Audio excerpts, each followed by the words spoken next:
बच्चों, कैसे हैं आप सभी बच्चों? जैसा कि हम लोगों ने पढ़ा था तटीय मैदान के बारे में, और तटीय मैदानों की जो कुल संख्या होती है वह 7,516.6 किलोमीटर, जो मुख्य भूमि से लेकर हमारे जो केंद्र शासित प्रदेश है जैसे अंडमान और निकोबार और लक्षद्वीप को लेकर यह कुल दूरी होती है, जिसमें हमने आपको वेस्टर्न घाट के बारे में बताया था। हमने पार्ट 1 में उसको शेयर भी किया था। आज हम पढ़ेंगे पूर्वी तटीय मैदान, जिसे हम लोग ईस्टर्न कोस्टल प्लेन के नाम से जानते हैं।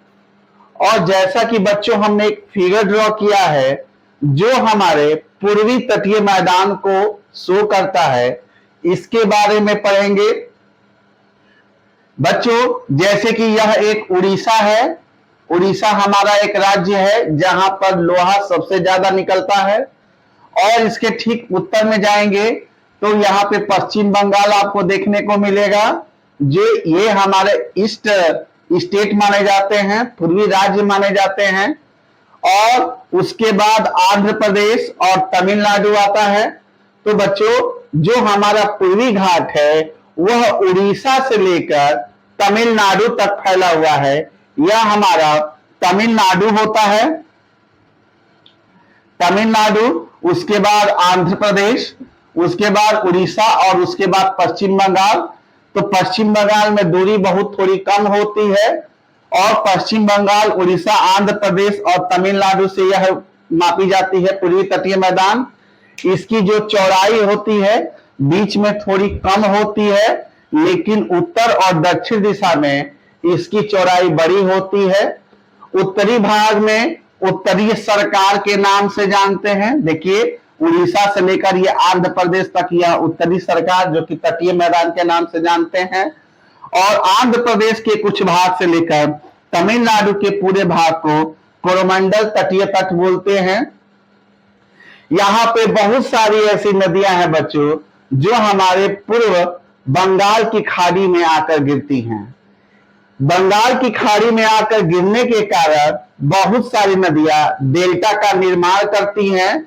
और ये जो पर्वत श्रृंखला देखेंगे आप पूर्वी घाट का, ये सतत नहीं है बल्कि यह बीच बीच में टूटा हुआ है, क्योंकि नदियां आकर इसी मैदान में जाकर गिरती हैं। जैसे कावेरी नदी अपना डेल्टा बनाती है, यहां पे भी आपको भ्रंश देखने को मिलेगा। कृष्णा नदी, गोदावरी नदी और महानदी, इस महानदी पर भारत का सबसे लंबा बांध हीराकुद बांध यहीं पर बनाया गया है, उड़ीसा में। और जिसे हम दक्षिण भारत की बुद्ध गंगा के नाम से जानते हैं। दक्षिण भारत की सबसे बड़ी नदी गोदावरी नदी यही पूर्वी घाट में आकर गिरती है और बंगाल की खाड़ी में जाकर मिल जाती हैं। बच्चों, यहाँ पर नदियों के आवागमन के कारण, नदियों के गिरने के कारण यहाँ पर विशाल डेल्टा का निर्माण करती हैं। जबकि पश्चिमी घाट में जो नदियां गिरती थी वह डेल्टा का निर्माण नहीं करती थी, बल्कि ये एस्चुरीज का निर्माण करती थी। लेकिन पूर्व में गिरने वाली जो नदियां होती हैं एक विशाल गंगा का डेल्टा का निर्माण करती हैं।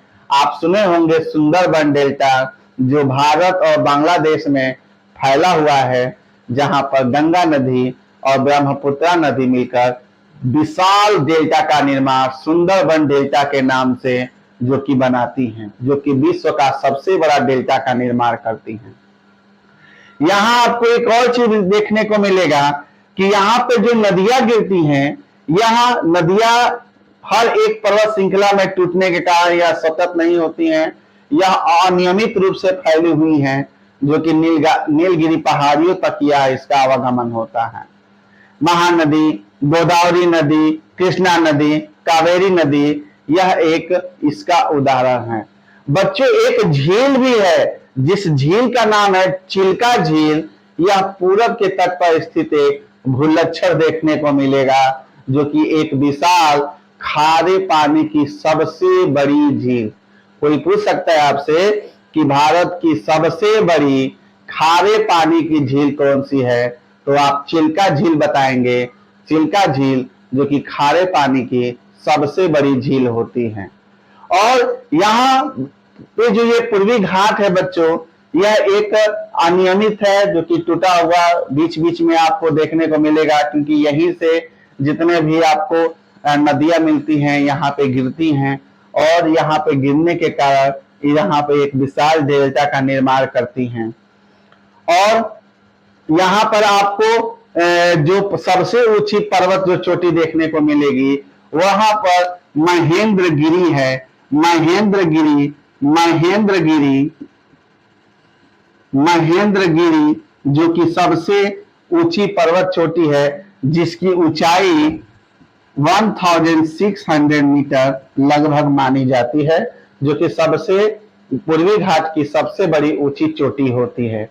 और यहाँ पर एक और चीज है कि यहाँ पर जो नदियां होती हैं, आप देखेंगे कई सारी नदियां हैं, बहुत गिनी चुनी नदियां ऐसी हैं जो आपको यहाँ पर देखने को मिलेगा, लेकिन बहुत सारी नदियां हैं जो कि आपको पूरब तटीय मैदान में ही गिरती हैं, बंगाल की खाड़ी में जाकर गिरती हैं। यहाँ पर बच्चों हमने एक ट्रिक बताया है जो यह पश्चिमी घाट के लिए है, पश्चिमी घाट के लिए, और यह पूर्वी घाट के लिए एक ट्रिक बताया है पूर्वी घाट के लिए कि इन राज्यों का नाम हम कैसे याद कर सकते हैं। तो सबसे पहले पश्चिमी के लिए ट्रिक बताया हम लोग, केक गया गुम। ट्रिक क्या है? पश्चिमी केक गया गुम, ऐसे राज्य जो पश्चिमी तटीय मैदान पर स्थित है उसका ट्रिक है केक गया गुम।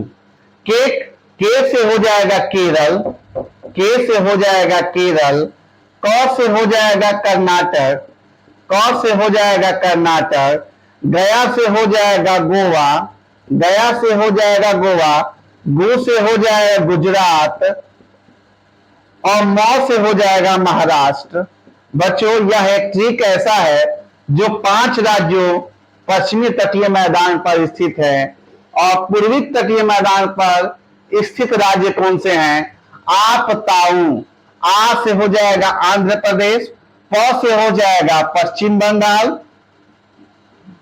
प से हो जाएगा पश्चिम बंगाल, त से हो जाएगा तमिलनाडु, तमिलनाडु, और उ से हो जाएगा उड़ीसा, जो कि यह हमारे पूर्वी और पश्चिमी घाट की तटीय मैदान पर स्थित राज्य हैं। हम आशा करते हैं कि यह वीडियो आपको अच्छा लगेगा, so like and share. Thank you.